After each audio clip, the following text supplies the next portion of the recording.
Hello everyone, welcome back to my channel.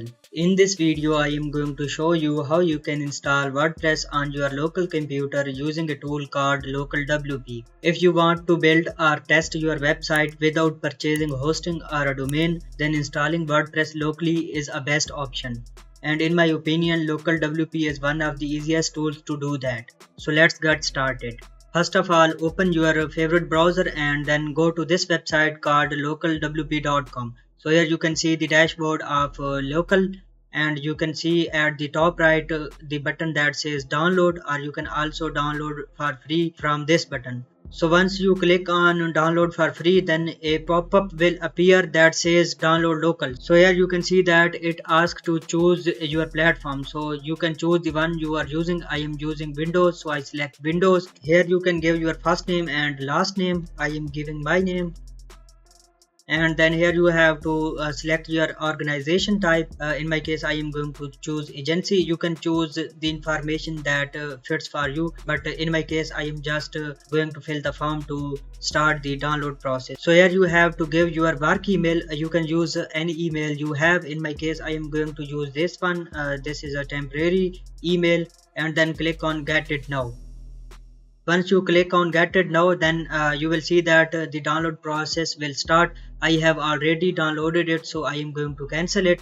So in case your download don't start automatically, then you can click here and then it will start. So you can see that once I click here, then again the downloaded started. Okay, so I go to my dashboard. So here you can see that I have already downloaded it and I have this on my desktop. So double click on it and let's install local on our computer, and then we will see that how we can install WordPress in it. Okay, so here you can select if you want to install it for all users or you want to only install for yourself. In my case I keep it only for me. Then click on next, and here you can select the destination folder for the installation. I keep the default one. So in your case, if you want to change it, then you can browse and select the directory where you want to install it. Then again I click on install, and then here you can see that installing is in progress. Here you can see that once the installation is complete, then it will ask you to run the local. You can select it and it will run the local. If you want to open it manually, then you can uncheck it. So I am going to run it and click on finish.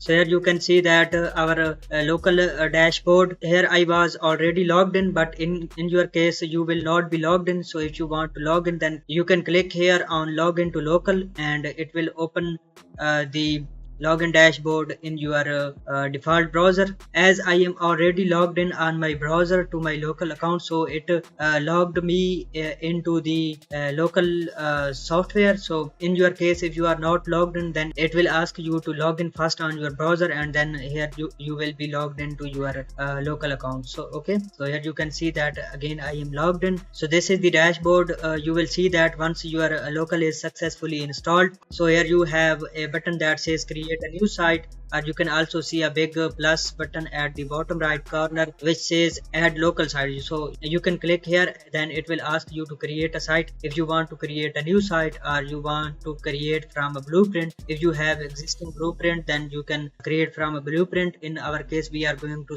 create a new site, but in case if you have already downloaded a zip file from Flywheel or any other platform, then you can also select the zip file and then install the WordPress. So if you don't know how to select the zip file, then you can hover over this information icon. Then here you can see that it says importing your site. So you will click on it, then it will give you a complete guide that how you can download the zip file and then import in your local. Okay, so for the sake of simplicity, we just create a new site and then click on continue. Here you have to give the name of your website. In my case I gave it tutorial website, and then here you can see that advanced options.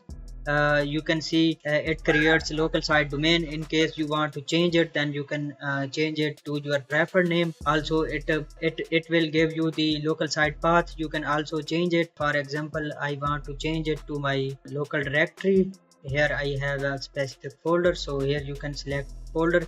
to where you want to install your WordPress. So then click on continue, and here you will see that it will ask you to choose environment. Preferred is by default, but if you know you want specific custom features, like you want to install a specific PHP version and specific web server, then you can choose the one according to your need. Here you can see that different databases, but let's keep it preferred for this tutorial, and then click on continue. Here you have to give your WordPress username. In my case, I am going to use admin, and then here you can also change the WordPress email.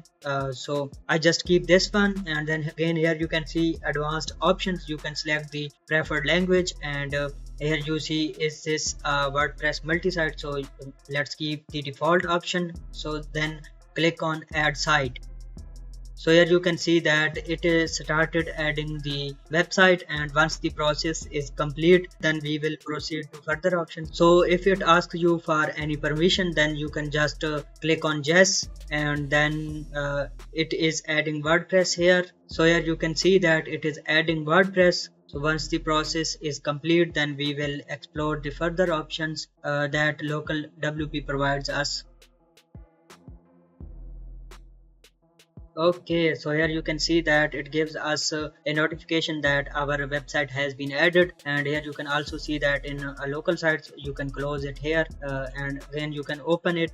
So our website is running. You can also stop the site if you don't want to keep it running always. So here let's see the options. First of all, you see a site folder. Once you will click on it, then you will go to the site folder where your website has been installed. So here you can see that I clicked on it, and as you remember, during the installation I selected my local solutions folder in my D directory. So here you can see that it brought me here in this directory. So once in app, you can see that public folder, and then this is your WordPress directory. So let's go back again and see the next option. So next option is site shell. So if you want to open the WP CLI, then you can open with this option. Then here you can see that a VS Code button. So if you will click on it, then it will open all your public folder in VS Code, and you can modify any file or whatever according to your needs. So this is very helpful when you are making changes to your theme files.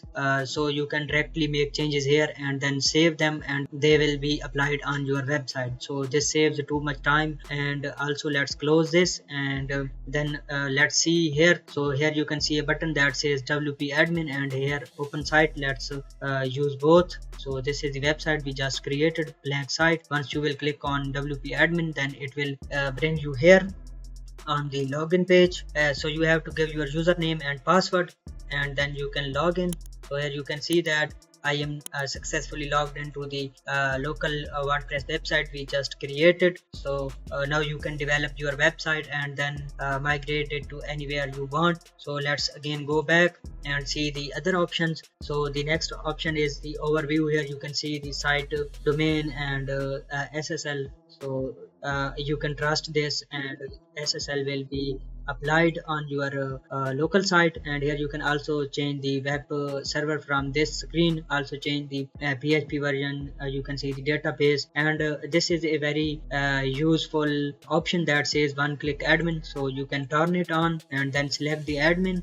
So how this works? This works if you click on WP admin. If you remember, once I clicked on it, then it brought me here on this login page. Okay, so you see I then entered the login credential, and then I was logged in. But if you enable this one click admin, then you select the admin, and then once you click on WP admin, then you don't have to enter your login credentials. It will directly log into your WordPress dashboard. So it is also a very useful feature if you need to log in again and again to your WordPress website. And here you can also see the other options. If you want to enable debugging, then you can enable it. So on this screen, these are the options. On the next database screen, then here you can open admin neo, and you will be logged into your database. So here you can see that all your database tables for the WordPress you just installed, and here you can also run SQL commands if you want to modify or change or make any changes in your database. So this is also a very helpful feature. And here in tools, you can see that open mailpit. So here you see that we have a email system where you can see that our WordPress has been installed. So if any emails are being sent out from your website or coming to your website, then you can check out them on this screen. So this is also helpful in advanced developments. So in live links you can see that these are the live links. If you are not logged in, then you will not see these live links options. So you have to first log into your account, then you can see that. And these are all the features in local WP, and it is very helpful when you are developing websites or making changes to your existing websites locally. So here you can see that at the bottom right corner a pull and push option, and these are very helpful. So how they work: if you click on pull, so here you can see that you can sign into your WP Engine account or Flywheel. So how push and pull options work: the pull is used when you want to download your live website on local and then make changes into the live website, and the push is used when you have successfully made changes to your live website locally, and now you want to push these changes on your local website, then you can push them. But for that you must have to sign into either WP Engine or Flywheel. So without them you can't do that. Okay, so in case if you need, then you can sign in with your accounts, and this is also a very handy feature in case if you don't want to mess with your live site during the changes.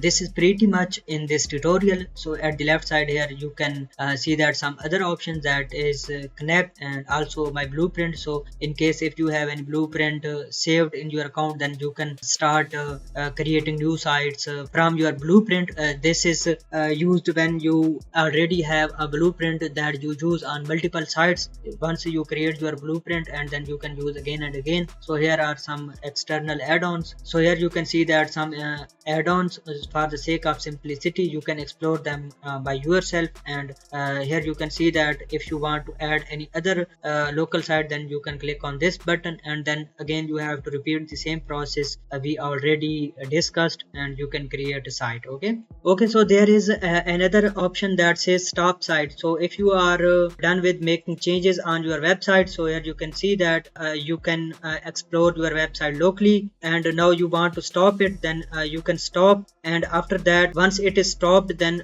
you will not be able to access your website. Okay, so here you can see that. So it gives us 502 request error. If your site is not start, then you will not be able to use your website. So first of all you must have to start your website and then come here and visit your URL and then make changes. So this is very important in case if you are accessing your URL and you are seeing this error. So this is because your service is not started. If you are running multiple sites at a time, then you can stop them all by this button. So this is how you can install WordPress locally using local WP. If you found this video helpful, please give it a thumbs up and share it with your friends who are learning WordPress. And don't forget to subscribe to my channel, because your support keeps me motivated and I keep bringing such useful and practical tutorials for you. If you have any questions, let me know in the comments below. I will see you in the next video. Until then, take care. Bye.